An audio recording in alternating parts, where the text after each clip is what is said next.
सभी धम्म उपासक एवं उपासिकाओं एवं मेरे धम्म साथियों को मैं शैलेश कुमार मेरे तरफ से सबको सादर नव बुधाय जय भीम जय सत।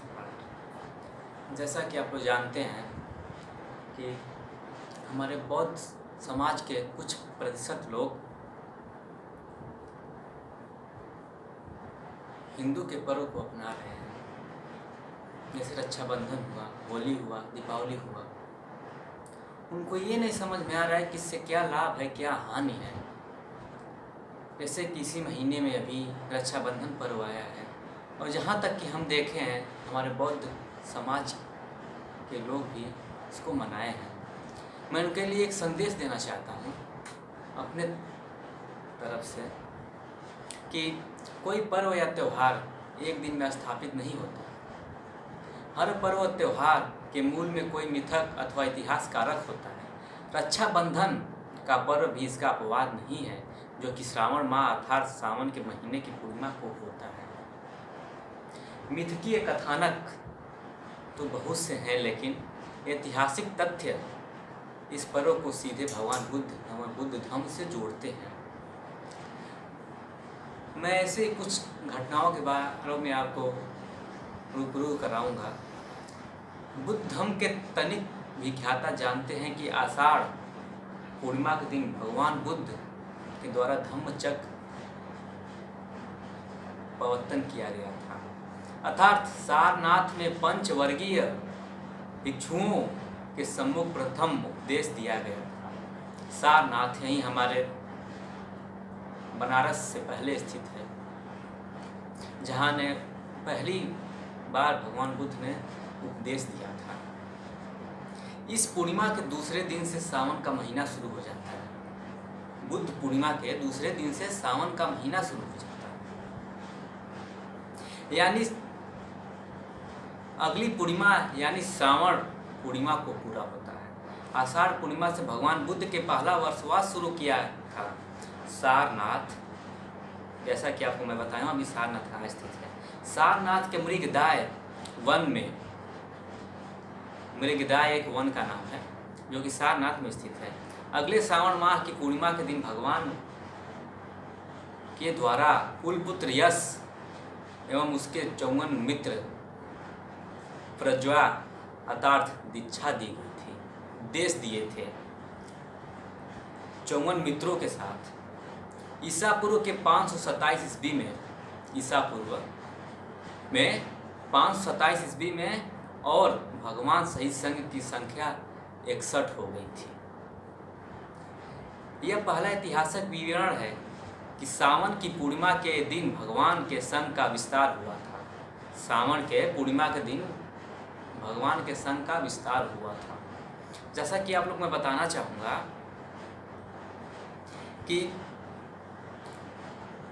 कुलपुत्र यश के माता पिता पहले उपासक उपासिका थे।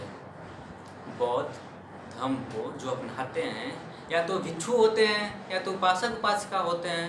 वैसे ही कुलपुत्र यश के माता पिता पहले उपासक उपासिका थे, जिन्होंने प्रत्यक्ष भगवान बुद्ध के त्रिशरण की उपासक दीक्षा पाई थी।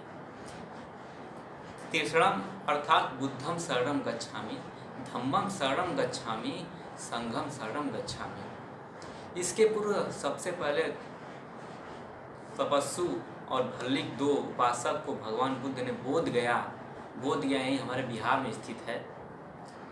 बोध गया में सिर्फ त्रिशरण दीक्षा दी थी, बुद्धम शरणम गच्छामि, धम्मम शरणम गच्छामि। तब तक संघ बना नहीं था, इसलिए दीक्षा में संघ शरणम गच्छामि सम्मिलित नहीं था। इसलिए नहीं संघ शरणम गच्छामि सम्मिलित था, क्योंकि उस समय संघ नहीं बना था। इसी प्रकार कुलपुत्र यश के माता पिता पहले उपासक थे, जिन्होंने 3 शरण की दीक्षा पाई थी। दीक्षा के समय उपासक उपासिकाएं की कलाई में परित्र सूत्र अर्थात परित्राण सूत्र यानी रक्षा सूत्र बांधने की बौद्ध परंपरा है। इसी को रक्षाबंधन कहते हैं। लेकिन यह पर्व आज जिस रूप में मनाया जाता है वह अपने मौलिक स्वरूप के अनुसार मनाया जाता है, जो कि बिल्कुल भिन्न है। पाली भाषा में शब्द है जिसे संस्कृत में परित्राण अथवा रक्षा या संरक्षण कहते हैं। सुरक्षा अपने मौलिक स्वरूप में यह दिन उपासक उपासिका दिवस है।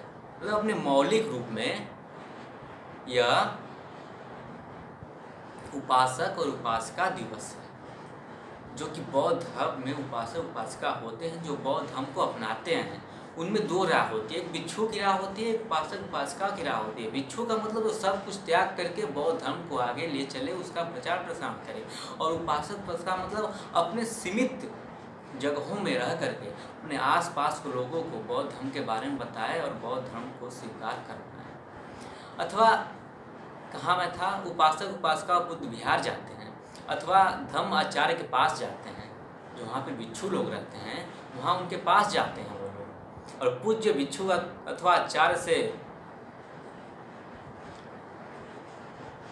रक्षा अथवा परित्राण बंधवाते हैं, मंगल कामनाएं लेते हैं, आशीर्वाद लेते हैं। भिक्षु अथवा आचार्य को दान देते हैं। यह रक्षाबंधन है। ये नहीं रक्षाबंधन है कि मेरे भैया मैं उनको राखी बांधूंगी तो उनकी ज़िंदगी भर उनकी सुरक्षा होती रहेगी, उनको कोई दुख नहीं होगा, उनका एक्सीडेंट नहीं होगा, वो बीमार नहीं पड़ेंगे, वो धनी रहेंगे, उनके पास पैसे की कमी नहीं होगी।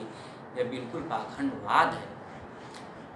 मैं आप सभी उपासक उपासिकाओं एवं धम्म बंधुओं को यही समझाना चाह रहा हूँ अपने इस दो शब्द के जरिए कि आप समझिए कि रक्षाबंधन का मौलिक रूप क्या है। ये नहीं है कि हम भैया को राखी बांधेंगे, हम बहन को आशीर्वाद देंगे, इससे हमारा भाई या बहन सुरक्षित नहीं रहेगा। जब तक हमने मौलिक रूप अपने अधिकारों को हम नहीं जानेंगे। आखिर रक्षाबंधन का मतलब क्या है? रक्षाबंधन का ये नहीं मतलब है कि हम भैया को राखी बांधेंगे। और बोध गया जाने के बाद वहाँ पे रक्षा बंधवाने के बाद भिक्षुओं से उपासक उपासिकाओं घर आते हैं और